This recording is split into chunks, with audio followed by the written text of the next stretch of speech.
Alan Jouban's most recent fight may not have gone according to plan, but he's using defeat as a springboard to improve an aspect of his game he's admittedly neglected.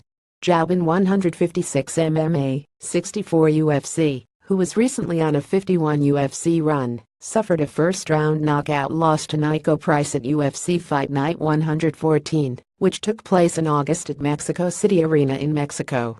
The fight ended in less than 2 minutes, and with a previous submission defeat to Gunnar Nelson at UFC Fight Night 107, it marked the first time Jouban has suffered consecutive losses.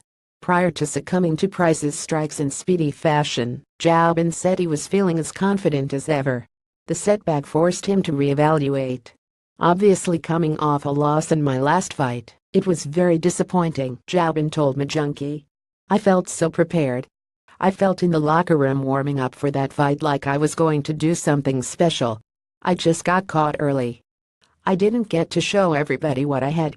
It's disappointing when you are prepared, but you just don't get the chance because you didn't make the right move. I took a little time off from the heavy sparring and striking and focused a lot on my grappling as of late. After my fight, I did an entire month of nothing but grappling and wrestling every day, just to bring that part of my game back up to par, so I can bring it out a little more in my fights." Jouban, 34, said he will likely always depend on his striking first, but he doesn't want to be predictable when he steps in the octagon. He wants to be dangerous in multiple facets of the sport, and Jouban said he hopes to get a chance to bounce back and show what he's learned before the end of the year. "I'm in talks with UFC matchmaker Sean Shelby about fighting in December," Jouban said. "I've been lobbying for early December. My last 2 fights were international. I want to try to stay close to home. I don't know if I'm going to get on the Ultimate Fighter 26 finale card. Detroit, there's a pay-per-view in Detroit, UFC 218. You can most likely see me returning to the octagon in December."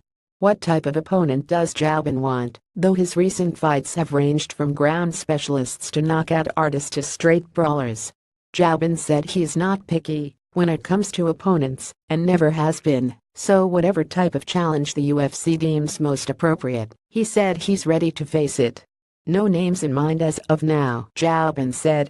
"Once you get into the top 10, it has to be a certain name somewhat, because only certain fights make sense. The names become more important. Throughout my career, I've never turned down a fight. I pick a date or a month that works for me, and then we decide it internationally or locally. I let them come back to me with names. I'll be happy with whoever they give me." For more on the UFC schedule, check out the UFC rumors section of the site.